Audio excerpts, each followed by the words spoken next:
Last video में हमने types of money तक कवर किया था। इस वीडियो में will start with the next topic that is evolution of money.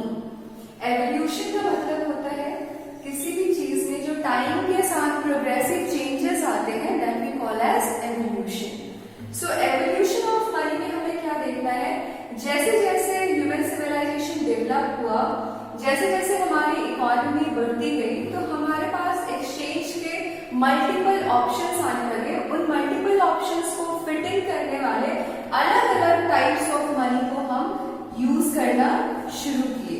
ये जो अलग अलग टाइप्स ऑफ मनी है इसी को इवेंचुअली हम किस नाम से जानते हैं, एवोल्यूशन ऑफ मनी। सबसे पहले कौन सा मनी आया, commodity money. All of you know what is a commodity money, any commodity that is used in the form of money. Commodity money के बाद आया हमारे पास मेटल कॉइन्स। वो मेटल कुछ भी हो सकता है, gold, silver, then after copper and goes on and on. Metal coins के बाद हमारे पास आया पेपर मनी।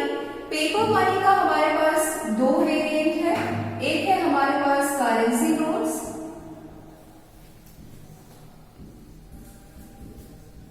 और दूसरा वेरिएंट हमारे पास क्या है, चेक एंड ड्राफ्ट। चेक और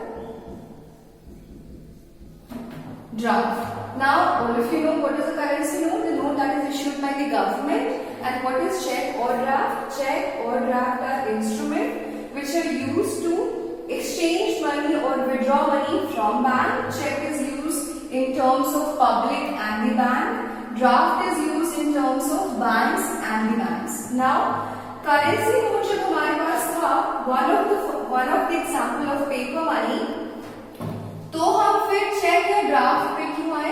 अगर किसी को आपने 5,000 रुपए देने हैं और जो मैक्सिमम अमाउंट ऑफ मनी आपके पास अवेलेबल है वो है 1 नोट कितने के बराबर का, अगर हम प्रेजेंट सिनेरियो की बात करें 2000 रुपीज के बराबर का।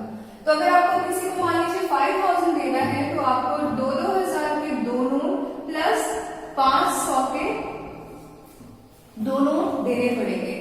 यहाँ पे नंबर्स देखिए, कितने नंबर्स ऑफ नोट्स आपको यूज करने पड़े, 2 and 2 which equals to 4। अब अगर आपके पास चेक होगा तो उस इंसान को आप एक ही कागज के शीट पे 4,000 या 5,000 जितना भी आपने पे करना है 5,000 का चेक बना के उसे दे देते और एक सिंगल शीट ऑफ पेपर से आपका ये ट्रांजैक्शन हो जाता। के का मतलब होता है 1000। K is used to represent 1000. So paper money में we have two variations, currency notes and then after check and drafts. Currency note के बाद हमें check और draft की जरूरत क्यों महसूस हुई, because check या draft को यूज करने से हमारा जो वॉल्यूम ऑफ मनी है वो क्या हो जाता है, रिड्यूस हो जाता है। आफ्टर दैट हमारे पास कौन सा मनी आया, digital money. Now digital money is something that nowadays everybody is familiar with. You guys are doing online shopping, be in terms of your food shopping, be in terms of your grocery shopping, be in terms of your clothing, whatever online front that you're using for shopping या offline front में भी आजकल आपसे पूछा जाता है कि आप किस तरह पेमेंट करना चाहते हैं। Either you want to pay with a term with UPI or you want to pay with ATM or you want to pay with your app, any of the apps like Paytm or something। ये जो different fronts आपको दिए जा रहे हैं ये different fronts क्या कहलाते हैं, डिजिटल मनी। लेकिन डिजिटल मनी को हम कैसे समझेंगे, सबसे पहले एक ऐसा money, a money which does not have any physical virtue। यहाँ पे टर्म क्या आया, physical virtue। A digital money is a money which does not have any physical virtue। मतलब जब आप ऑनलाइन पेमेंट करते हो किसी को तो कोई आपके और जिसको आपने पे करा उसके बीच फिजिकल ट्रांजैक्शन नहीं हो रहा है, ना ही कुछ ऐसा है जिसको आप फिजिकली टच कर सकते हो। तो इस फिजिकली टच करने को हम कहते हैं फिजिकल वर्च्यू, फिजिकल एग्जिस्टेंस। तो डिजिटल होता है, नहीं होता है। नाउ जो एवोल्यूशन ऑफ मनी है, we can broadly categorise it into two phases. The first phase will consist of the three different moneys like commodity, paper and metal. ये जो आपका है ये कौन सा मनी है? एवोल्यूशन का फेज 1 है। और डिजिटल मनी जो है आपका वो आपके एवोल्यूशन का फेज 2। फेज 1 में जितने टाइप्स ऑफ मनी इवॉल्व होके आए हैं उन सभी के पास एक चीज है जो कॉमन है, and that is physical virtue.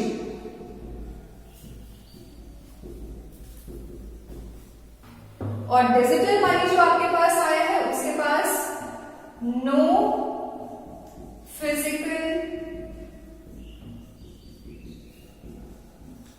Virtue.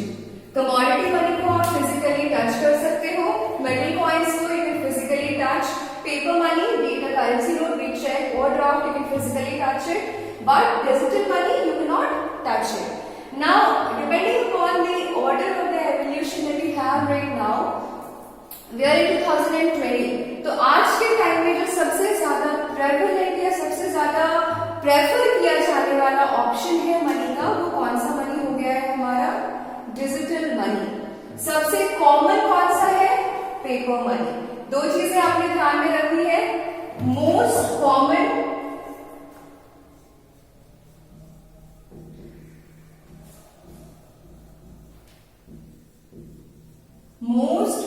Money, paper money.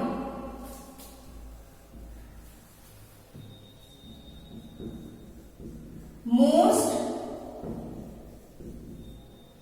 Preferred money, digital money.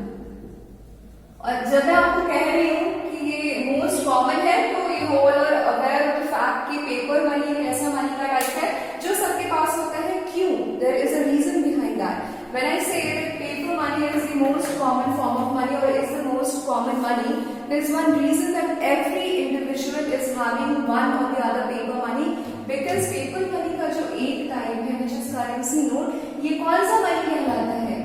Fiat money. अगर आपको पिछले वीडियो से याद हो, फिएट मनी एक ऐसा मनी था जिसके थर्ड पॉइंट में मैंने आपको बताया कि nobody can refuse it, कोई इसको रिफ्यूज नहीं कर सकता। सो फिएट मनी जिसको गवर्नमेंट एक लीगल टेंडर की तरह इशू करती है, and all the citizens of India और a particular nation are bound by law to accept it as a medium of payment. तो ये सबसे ज्यादा कॉमन टाइप ऑफ मनी है। लेकिन सबसे ज्यादा आसान या कन्वीनियंट मनी हमारे पास कौन सा आ गया है? Digital money. Because due to the lack of the physical virtue, इसमें कुछ ज्यादा आपने मेहनत नहीं करनी है। एक सिस्टम सॉफ्टवेयर जनरेटेड ट्रांजैक्शन होता है, एक सॉफ्टवेयर जनरेटेड रिफ्लेक्शन होता है आपके अकाउंट में डेबिट या क्रेडिट का, which is very easy, which is very convenient. So evolution of money, if you have to summarize it up, evolution of money, first of all we have commodity money, metal coins, paper money, digital money. We'll phase it into two parts. Our first phase will consist of the three, and all the three monies will have physical virtue. Physical virtue means something which you can potentially touch, जिसको आप जाके touch कर सकते हो। Phase 2 will have digital money. Digital money will have no physical virtue. इसमें से जो चीज आपने पॉइंट ध्यान में रखना है, most common money, paper money. Why? Because paper money में एक मनी क्या आता है आपका? फिएट मनी, जिसका अश्योरेंस गवर्नमेंट लेती है। So most of us do prefer to have fiat money. Most preferred form of money क्या हो जाएगा? Digital money. क्यों? क्योंकि digital money due to its non physical virtue and the software nature of it is very convenient for us to carry. आपको कुछ carry नहीं करना होता, आपने अपना फोन हाथ में लिया, आपके पास पैसे हैं, it is as easy as that. आपको कुछ नहीं करना होता, आप घर में बैठे और आप दिल्ली में किसी को पे कर रहे हो, एज इजी एज दैट। आपको कुछ नहीं करना है, किसी के बैंक अकाउंट में जाके फिजिकली बैंक को कुछ नहीं देना है, और आप बैठे बैठे यहाँ से किसी को भी या एक साथ बहुत सारे लोगों को मल्टीपल पेमेंट्स कर सकते हो with a single click. So digital money हमारे लिए बहुत कन्वीनियंट है, पेपर मनी हमारे लिए बहुत कॉमन है। one topic which is evolution of money. Your next topic is what serves as a good money.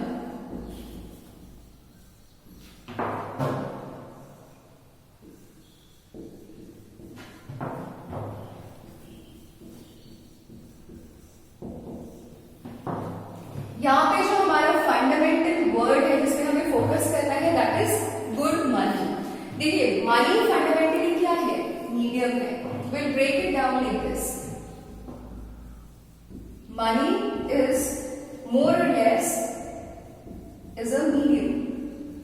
Now this medium can be anything. We can choose or we can choose not to use anything that we find convenient for our transactions. This medium could be anything. Now हमारे पास जो इतना anything का option है इसमें से हम किसी एक दो ऑप्शन को पिक करते हैं. We pick one or the two or the three out of the infinite options that we have. इसमें से हम कुछ ऑप्शंस को पिक करते हैं to serve as a medium. और ये जो मान लीजिए हमने इस ऑप्शन को पिक करा, so why do we choose that particular option as a medium that we call as money for the exchange? क्योंकि इस वाले मनी में कुछ ऐसे कैरेक्टरिस्टिक्स होते हैं जो आपके ट्रांजैक्शन को, these characteristics make the process of exchange, these transactions make the process of exchange easy. कुछ ऐसे कैरेक्टरिस्टिक्स होते हैं जिनकी वजह से आपका जो एक्सचेंज है which is your whole sole purpose वो क्या हो जा रहा है? इजी हो जा रहा है. सो इसको breaking down, money is fundamentally a medium and we can choose anything as that medium but we choose not everything. हम कुछ पर्टिकुलर चूज करते हैं जो हमारे लिए मीडियम का काम करता है और उस पर्टिकुलर को व्हाई डिड वी चूज, उसका रीजन क्या होता है कि उसके पास कुछ कैरेक्टरिस्टिक्स हैं. कैसे कैरेक्टरिस्टिक्स? जो आपके एक्सचेंज के प्रोसेस को क्या बनाता है? Easy. Okay, so now these characteristics, यही कैरेक्टरिस्टिक्स आपको क्या बना के देंगे? Good money.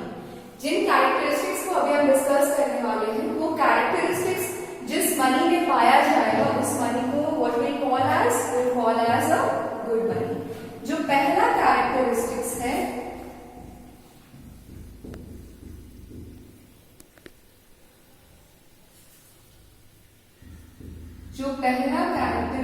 आपका वो है the first one is homogeneous. Because you're all a science student, so you must be aware of the term homogeneous and heterogeneous. Homogeneous का मतलब होता है एक जैसा. Now what do we mean when we say homogeneous? Money should have equal value. Homogeneous कहने का मतलब होता है एक समान. और जब हम होमोजीनिटी किस चीज में ढूंढ रहे हैं? मनी में ढूंढ रहे हैं. उसका क्या रिफ्लेक्शन हमें चाहिए कि money should have equal value. Now when we say that money should have equal value, do we mean that all money should be equal?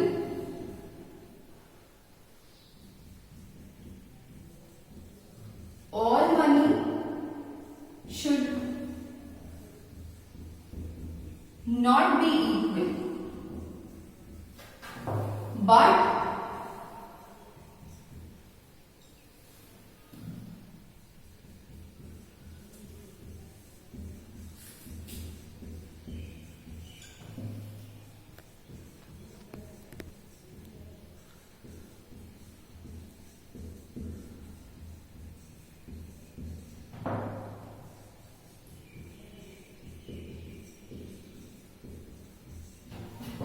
all money should not be equal, but money of same denomination should be equal in value. यहाँ पे एक नया term आया, कौन सा term? which is denomination. What do we mean by this? What do we mean is 5 रुपए का एक नोट है, 20 रुपए का एक नोट है, 500 रुपए का एक नोट है। जब हम बताते हैं कि मनी की वैल्यू सेम होनी चाहिए, इक्वल होनी चाहिए, we do not mean that the 5 rupee note should be equal to the 20 rupee note and should be equal to further the 500 rupee note. No, we do not mean this. What we mean is 5 rupee के जितने भी note हैं, 20 rupees के जितने भी note हैं, या फिर 500 rupees के जितने भी नोट हैं, इन सभी की वैल्यू सेम होनी चाहिए, इन सभी की वैल्यू सेम होनी चाहिए, इन सभी की वैल्यू सेम होनी चाहिए। अब 5 रुपए में जो 5 है, 20 रुपए में जो 20 लिखा हुआ है, 500 रुपए के नोट में जो 500 लिखा हुआ है, इस 5 को या 20 को या 500 को हम बोलते हैं denomination. Denomination is the numerical value of the currency. जो भी आपके पास करेंसी है या जो भी मनी है, उसका जो न्यूमेरिकल वैल्यू होता है उसको हम क्या बोलते हैं इकोनॉमिक्स के लैंग्वेज में? Denomination. So when we say that money should have equal value, what do we mean? That money of same denomination, that is all 5 rupee notes, money of same denomination, that is all 20 rupee notes, money of same denomination, that is all 500 rupee note should be equal in value, not inter equal but intra equal. Enter equal ही होंगे, intra equal होंगे. Okay? Now next characteristic जो हमें good money में चाहिए होता है, that is of acceptability. The next characteristic that we look in a good money is of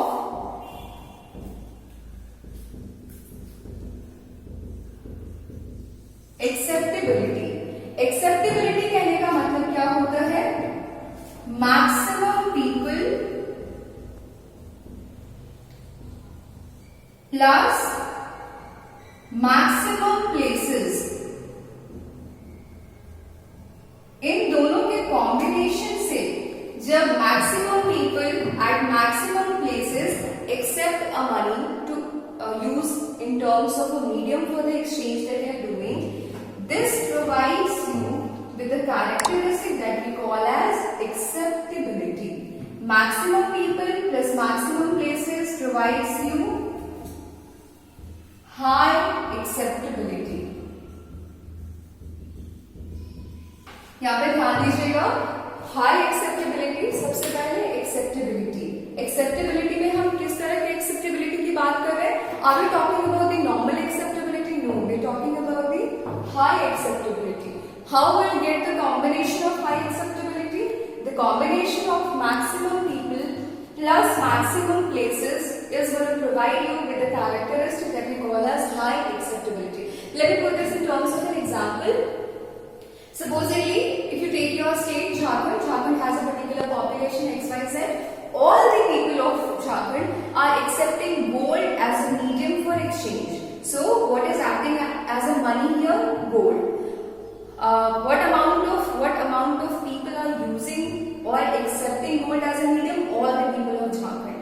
But just by saying कि झारखंड में गोल्ड को लोग मनी की तरह यूज कर रहे हैं, does gold become a good money?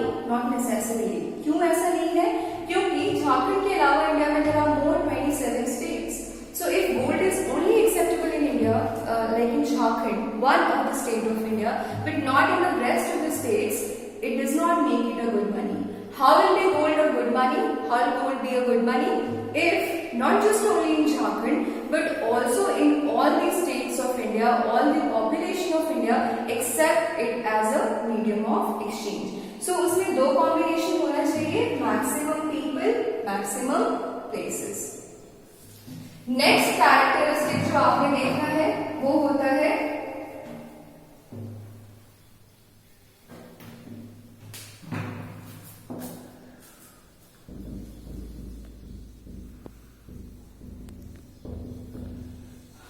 Durability. Durability का मतलब होता है कोई सामान कितने टाइम तक सही रह सकता है। नाउ वी स्टेटमेंट है कि सही सही रह सकता है, what that does exactly focus on. If we say कि something is durable, what we mean is कि लॉन्ग टर्म में, लॉन्गर टाइम स्पैन में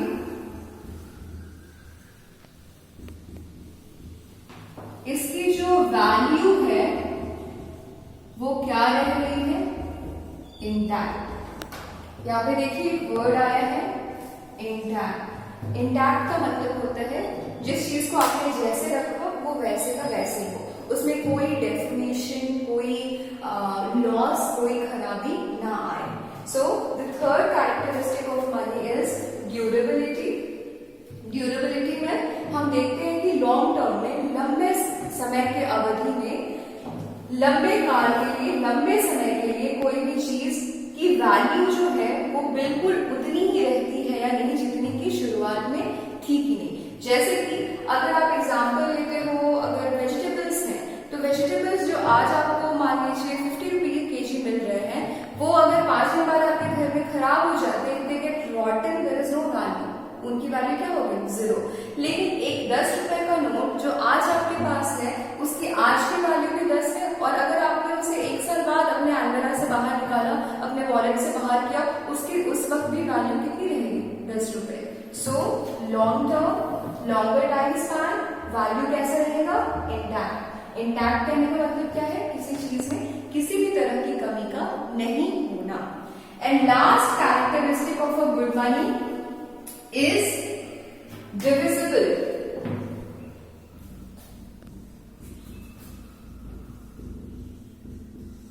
डिविजिबल कहने का मतलब होता है ब्रेकिंग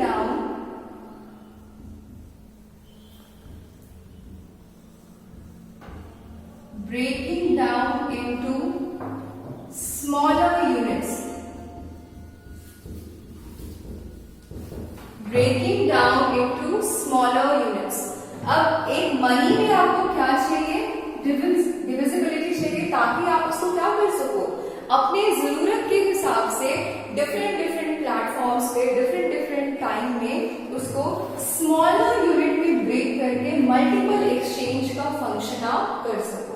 अगर आपको ये डिविजिबल फैक्टर नहीं मिलता है, मतलब आप अपने मनी को स्मॉलर यूनिट्स में कन्वर्ट नहीं कर सकते, ब्रेक डाउन नहीं कर सकते, तो आपका जो नंबर ऑफ एक्सचेंज होगा वो क्या हो जाता है, रिस्ट्रिक्ट हो जाएगा।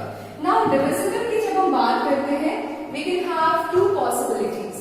The first possibility is physical division, and the second possibility is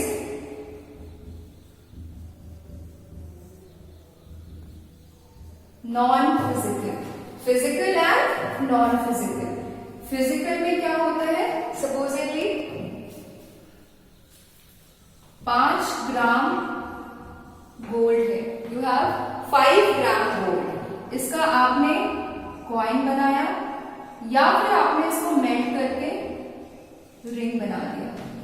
coin की वैल्यू या रिंग की वैल्यू क्या होगी, इक्वल होगी। लेकिन क्या फिजिकल चेंज आया यहाँ पे, of course. First, earlier we had a coin, now we have a ring. So there is change in the physicality of it, but is there any change in the value? No. So जब physical division हो तो उसकी physicality change हो सकती है, लेकिन value में कोई loss नहीं होगा, वो value जितनी है उतनी ही रहेगी। Non-physical division में जैसे किसी person के पास 500 रुपीज का एक नोट है, ये बी को देता है ये नोट, और बी इसको क्या देता है, 100 के 5 नोट। ए के पास जो वैल्यू थी वो कितनी थी, 500। बी के पास भी जो वैल्यू है वो कितनी है, टोटल 500। ए ने बी को कितना दिया, 500, बी ने ए को कितना दिया, 500। तो डिफरेंस क्या आया यहाँ पे, डिफरेंस ये आया कि ये जो एक नोट है इसको हमने ब्रेक डाउन नहीं किया, कोई फिजिकल चेंज नहीं आया। यहाँ पे फिजिकल चेंज आ रहा है, यहाँ पे किस चीज का चेंज आ रहा है, क्वांटिटेटिव नंबर्स का चेंज आ रहा है। नॉन फिजिकल डिविजन में जो चेंज आप ऑब्जर्व करते हो वो चेंज किस चीज की होगी, क्वांटिटेटिव नंबर्स, मतलब अर्लियर ए के पास एक नोट था, इस एक्सचेंज के बाद ए के पास 5 नोट होगा। अर्लियर बी के पास 5 नोट था, अब उसके पास 1 नोट होगा, लेकिन ए की इनिशियल वैल्यू थी 500, फाइनल वैल्यू भी है 500। बी की इनिशियल वैल्यू थी 500, फाइनल वैल्यू जो है वो है 500। सो summarising, what serves as a good money? Anything which has all the following characteristics of homogeneity, durability, acceptability and divisibility will act as a good money. ये सारी चीजें आपकी नोट्स में मेंशन की गई है, सो आप वहां पढ़ो, यहाँ वीडियो देखो, एंड या ओके कीप स्टडी।